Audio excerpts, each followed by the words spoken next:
This is the 6th grade watercolor techniques demo. You're going to need a watercolor tray, a cup of water, some brushes, and I like to have a paper towel handy.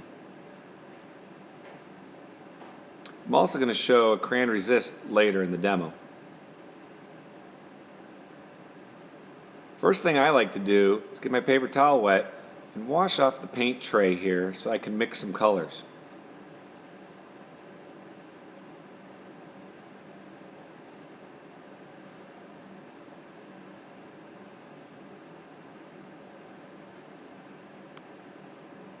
Now that's cleaned off, I can show you how to create different values using watercolor. First I want to add some water into the color and put it on the tray. I'm using red. There's a nice vibrant red. Now if I make another color red here and add some water to it, the water will create a lighter value red.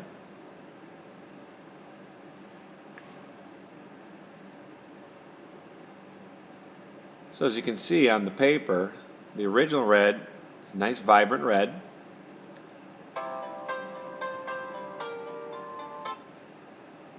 With lighter value where I added water. Now let's talk about wet on dry technique. For wet on dry technique, we're going to take a wet paint and apply it to a dry surface. This is what we use most of the time in watercoloring. It creates a nice neat edge. It's good for getting into small areas and details. So you can see I'm painting the penguin's hat just like I'm using any other drawing material like a marker or colored pencil. I can get into those small areas and create nice, neat edges.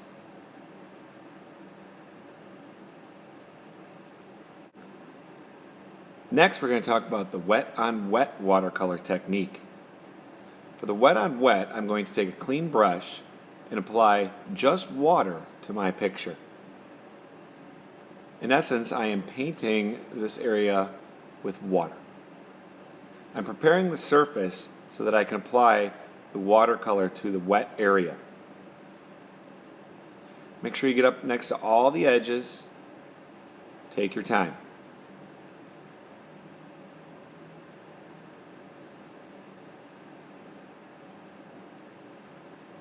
Wet on wet is good for covering large areas of watercolor without getting overlapping messy marks. It's also good for mixing colors and making tie-dye-like effects. Now I'm going to mix up a new color, and as you can see when I add it to the paper, it spreads out and creates a nice soft edge compared to the hard edge of the wet on dry technique. As I apply the color, it spreads out easily and gives me plenty of time to apply the color to a large area before it dries.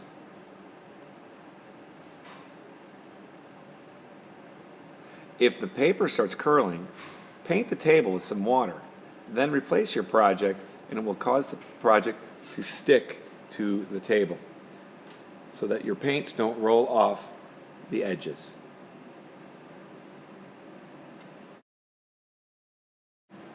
As I said earlier, wet on wet is also good for mixing colors. Here you can see I'm adding some red into the blue and they mix together really well. Finally, let's talk about bleeding. Bleeding is when two wet areas accidentally mix into one another, causing problems. So, I will now paint another wet area, the sky, orange, next to the wet area of the ground. What's going to happen is two wet areas are going to start to mix and the orange is going to start to leak into the purple. You can see now the colors are diffusing into one another and there's really no way to fix that. You can blot it off with some paper towel, but it's never going to be 100% good. Let's show what a crayon resist is. Using crayon, which has some wax in it, the water will resist that area. So I'm going to color the moon in with some white crayon. Now when I apply a color over that area, you'll see the watercolor just moves right off because it will not stick to that area, or it resists sticking to that area.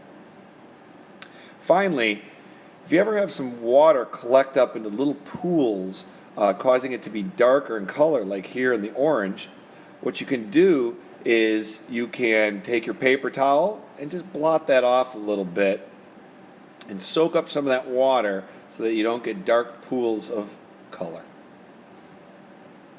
The end.